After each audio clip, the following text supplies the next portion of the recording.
Hello, everybody. I'm Everton de Oliveira, and we have the pleasure to introduce you today to our new book and the new authors that prepared this book, the Managed Aquifer Recharge from Southern Africa. We have the pleasure to bring you to Eberhard Brown and Sumaya Israel. They're both South African authors, and we have a pleasure to bring them to you. Eberhard Brown is an associate professor at the University of Western Cape, South Africa. Sumaya Israel is a senior lecturer in the Environmental and Water Science section of the Earth Science Department at the University of Western Cape. Both members of the Groundwater Division of the Geological Society of South Africa. Thank you very much for coming, guys. Your book is very nice. I had the pleasure to read it thoroughly. It was very good work. Congratulations. Please, introduce yourselves and tell us a little bit about your career. How have you decided to become hydrogeologists? Shall I start? Yes. I have to start many years ago. I started as a water chemist at the Department of Water Affairs in Southwest Africa. And Southwest Africa will come up again. At the time, it was administered by South Africa. That is why our case studies come from the whole of Southern Africa rather than just South Africa.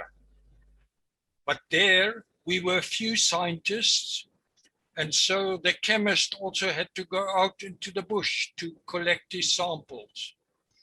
And so I got hooked to the desert rivers of Southwest Africa, now Namibia. And in the end, they didn't only ask what is the quality, but how much water is there.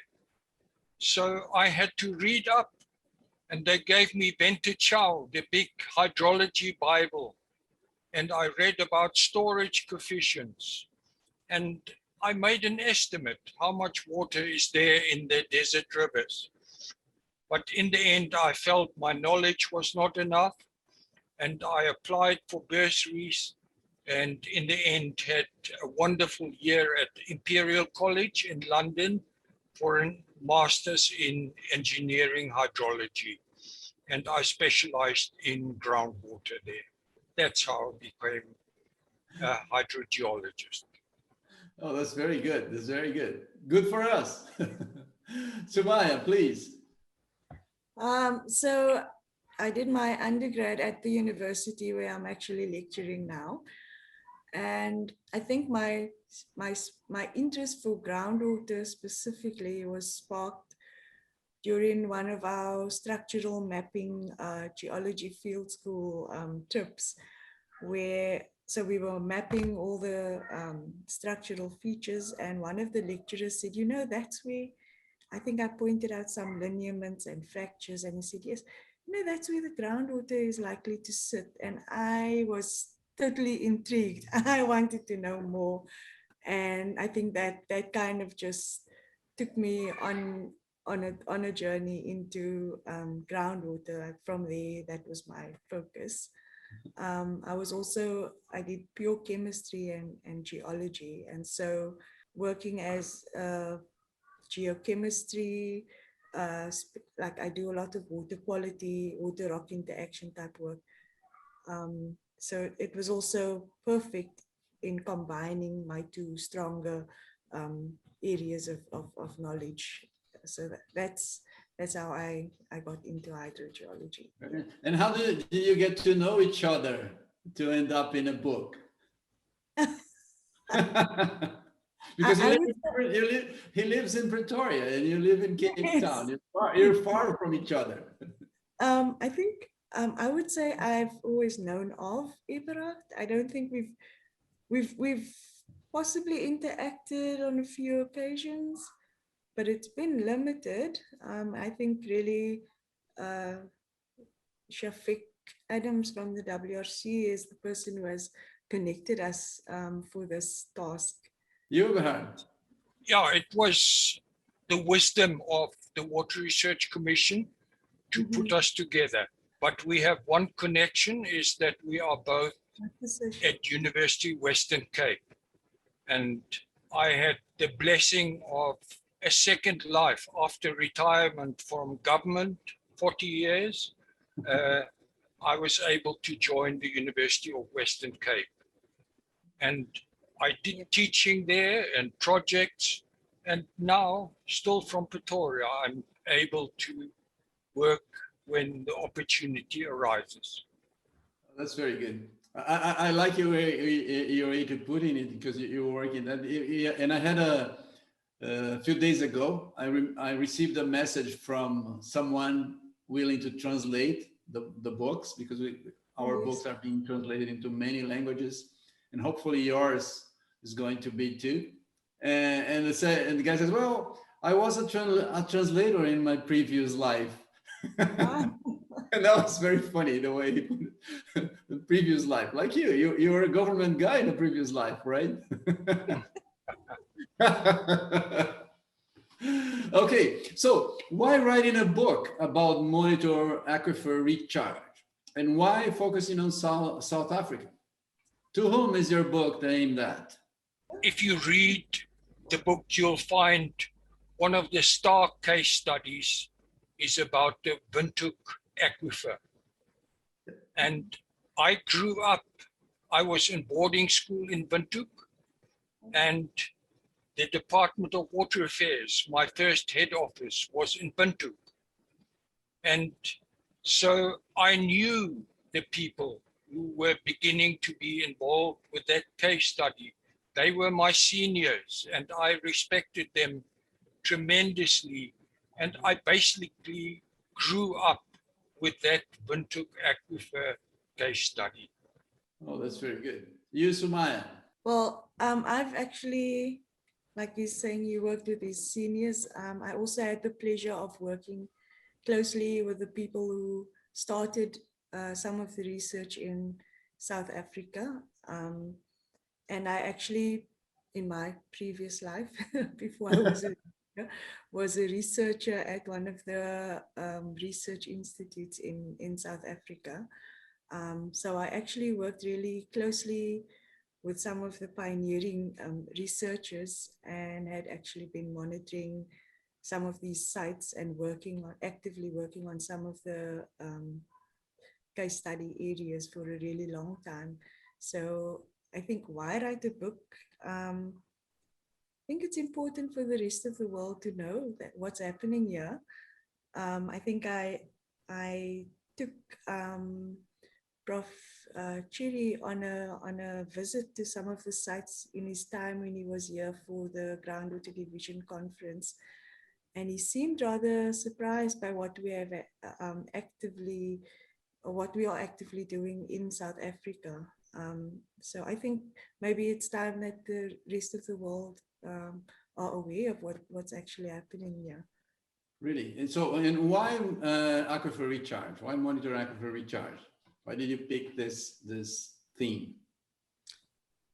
Do you want to go for that one? I think it's becoming more and more important in South Africa, probably Southern Africa, due to some of the areas experiencing drought occasionally. And we've got reduced rainfall, and the demand for water doesn't change. It increases more than anything. And managed aquifer recharge actually presents some sort of augmentation for the existing supply at the moment. So, I mean, I think that kind of highlights why we should be writing about it and highlighting it, and why the work should be happening. Agree. You, Eberhard, want to add something? I think what you should maybe also know, at the University of the Western Cape is a UNESCO chair for groundwater. And it's the only one of one or two in Africa. Mm-hmm. So our focus has always been beyond South Africa, for the Africa as a whole. And as part of that, we have tried to produce books for the specialist groundwater people of Africa. And Mhm. one of them is on groundwater recharge in Africa. And so Yeah. now to add a book on on managed recharge, I think is wonderful. Yeah, I do too. I like the book. I like the book. So what is the water scenario in Southern Africa? What is the importance of groundwater for the region, for those who don't know? Well, they will read the book. It's all in the book, but please just tell everybody. I think there I must tell a bit of a story, Yeah, I because think- as I told you, I've been 40 years in government. And Hey. my most special time was 1994. Everybody in South Africa knows what that means. That meant a new government under President Mandela. Beforehand, we had 40 years of the same. I was in a department that was just men, engineers, and they had little interest in groundwater.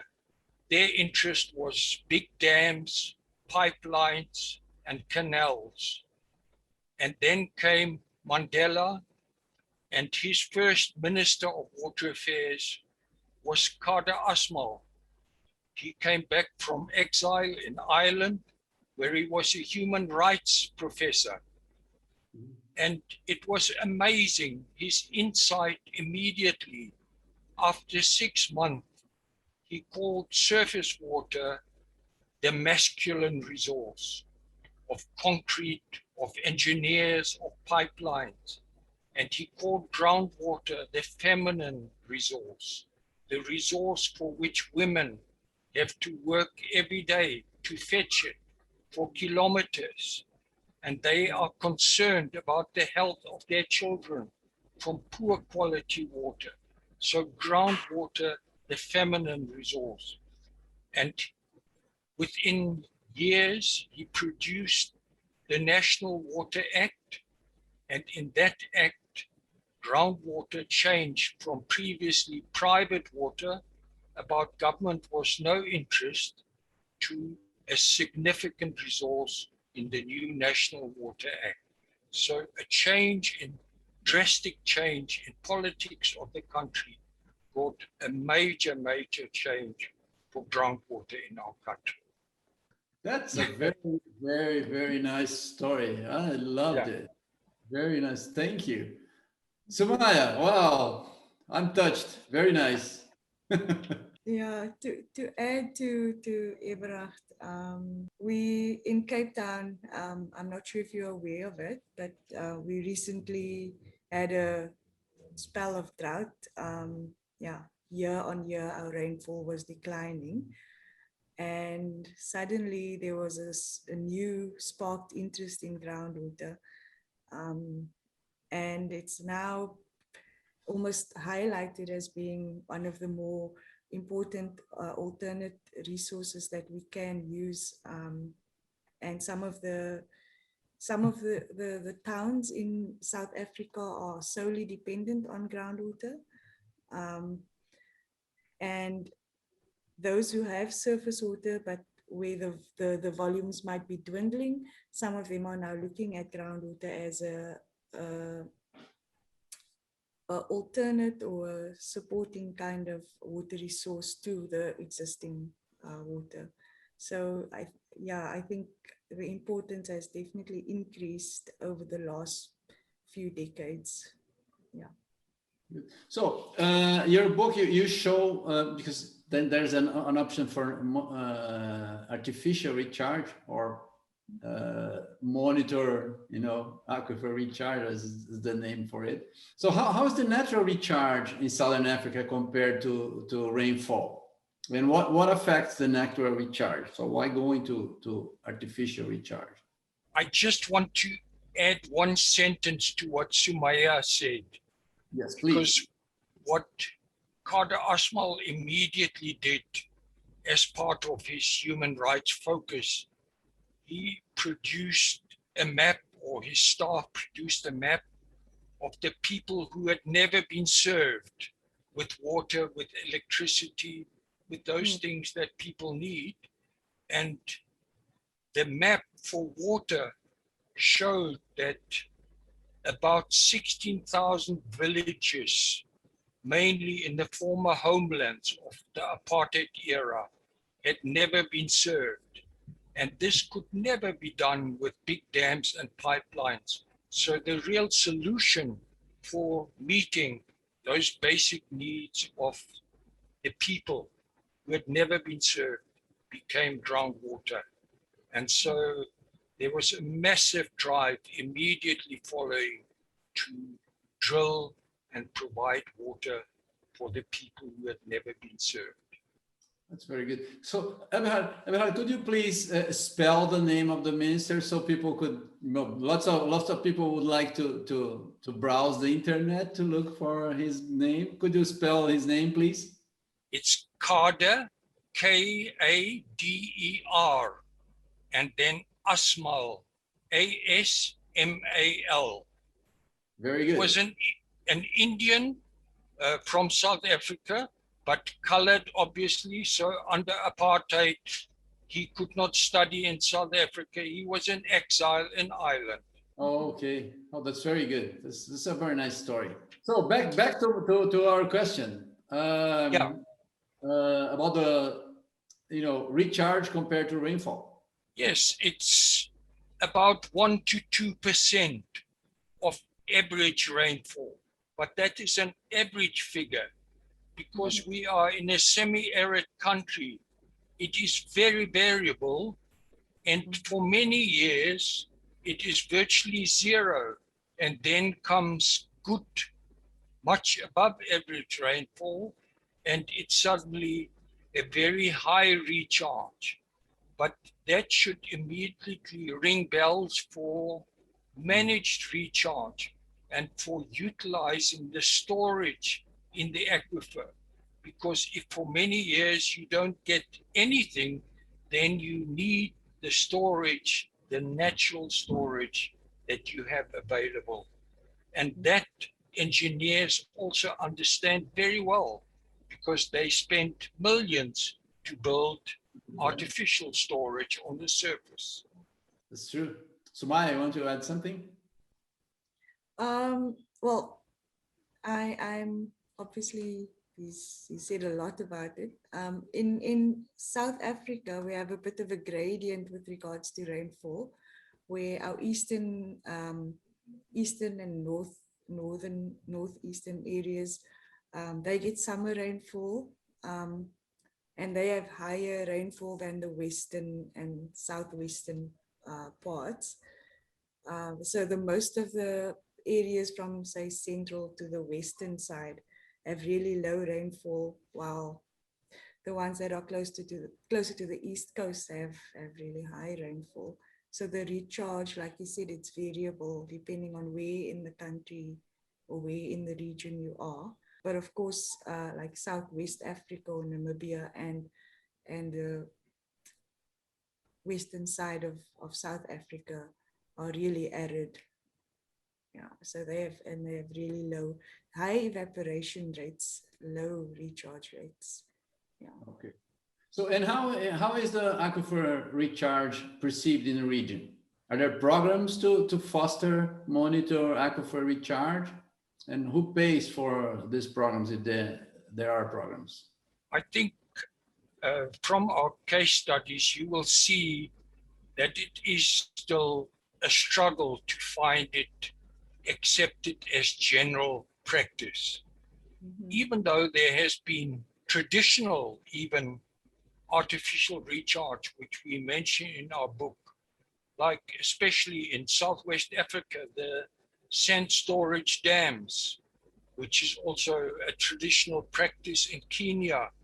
I think it depended on a few experts who saw the vision and promoted it. But in general, in modern days, again, as long as water is managed by engineers and even by municipalities for whom it's much easier to get connected to a pipeline, there will be little interest in artificial recharge. So it needs to be promoted over and over and over. And that is what the Water Research Commission of Yeah. South Africa has done for 40 years plus. Maybe I must just mention the commission. It started in around 1970 with a tremendous vision. Every country that needs water needs research. And so research costs money. So a decision was taken in South Africa: for every cubic meter of water that is sold, a small portion will go into a research fund, and that fund will be administered by the Research Commission. And that commission's, one of its first emphasis was artificial recharge in Cape Town. And Sumaya is working on projects like that that are still born out of that vision 50 years ago. We still have one of the original sites that was started that's still up and running and successfully operating today. Well, that's a quite an interesting story, and I would like to dig on it a little bit deeper, if you don't mind, because I think your experience could show some ways for people in different countries. We see, like in Brazil, for example, we don't have such a good example for aquifer recharge as you do. So how would you think we could profit from your experience? I mean, everybody working with groundwater in the world. The book has been written for such a purpose, to Yeah. show the success stories, but also to show why these successes have not yet been multiplied. So to learn from the successes and to learn from the failures. Yeah. And I'm so absolutely excited. I can't believe it, how you want to promote this book. Very often scientists produce something, but then it is left to collect dust. And so I'm thrilled that this book will be appearing and will be promoted worldwide. Yeah, I do believe we should promote it, and we'll do our best to get to know to most of hydrogeologists worldwide. And we'll ask, as we've been doing, we'll put the book to a disposal for translation into many languages, and I believe that is a good help for hydrogeologists worldwide, because not everybody reads English perfectly. That's a problem. So to expand the knowledge, we have to reach everybody, or as many people as we could. So one thing is, what are the techniques that are more commonly used in the region for aquifer recharge? Maybe Sumaya can start us off, and I will add something to it. Okay, so I'll talk about one of the longest running managed aquifer recharge system, which is in Atlantis here in Cape Town. And there we have infiltration basins, and they are reusing stormwater and treated wastewater, secondary treated wastewater. And the main way that the water actually gets into the aquifer is via infiltration into these basins, which sit quite a distance from the actual well field where it's pumped from. Their system is made of two large infiltration basins, which is fed by stormwater and secondary treated wastewater. So it's also reuse and also using nature as a way to improve the water quality from those two sources. So the infiltration basins are set in such a way that only during a storm event, the high flow or the first flush goes to one basin, and the normal or the base flow goes to another basin. So the quality of the water might be slightly different from these two basins, and the basins are situated quite a distance from the well field where the water is extracted from at a later point. The traveling time or the distance, well, the traveling time is about close to 2 years for if you do particle tracking for a specific volume of water to move from the recharge point to the well field. So that would be a case of infiltration. Then do you want to elaborate on another case or? Yes, maybe. Well, just to say, when a groundwater specialist from Israel visited the Cape, the areas that Sumaya described, he says, your whole area with the coastal aquifers on the Cape South Coast and West Coast, with dunes on top and with stormwater available as source, has a tremendous potential for artificial recharge. Just like Tel Aviv produces beautiful fresh water out of recharged water in the Tel Aviv aquifer into the dunes. There is a tremendous potential all along the Cape Coast. So that is one. But inside, in the arid, semi-area areas where you need the storage, the Windhoek example is tremendous. It's a major city, a capital city of a country recharged into a hard rock aquifer. Very expensive, but compared to other options to bring water to that city, it's still a very cost-effective means. And recently, people have looked again in Southern Africa, in the Southern African Development Community, in water for the capital cities, and said the Windhoek should be an example to the whole Southern Africa. So this is a very, very important and case study with potential over large area. That's quite nice. So the cases are quite interesting in the book. I read them all. Well, I have a question. You mentioned, you were talking about the case studies. Why were they picked? Because you have other options in your list. And why you select those cases to present in the book? Well, for me, again, Windhoek and the Omaruru Delta is my field years in Southwest Africa. The Omaruru Delta, I worked the desert rivers in my first 10 years as a groundwater person. So I love the Omaruru Delta, an alluvial river that is recharged artificially. So for the success, but some of the case studies were also picked for the failure. Plettenberg Bay, a wonderful opportunity for recharge. But when the big drought came, they built a massive desalination scheme rather than listening to the advice of the groundwater specialist of the area. So it's to show the cost effectiveness and the need for promotion over and over until the penny has dropped. Yeah, I agree with you there.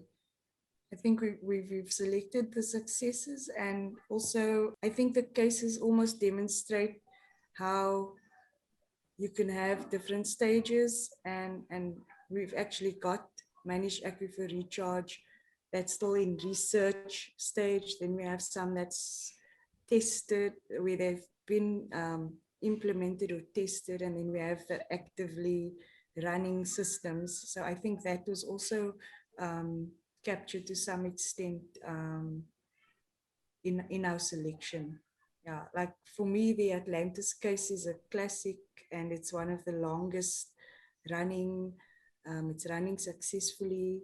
So it highlights some of the things that can work, and some of the things that other areas could also possibly benefit from, the way the system is set up.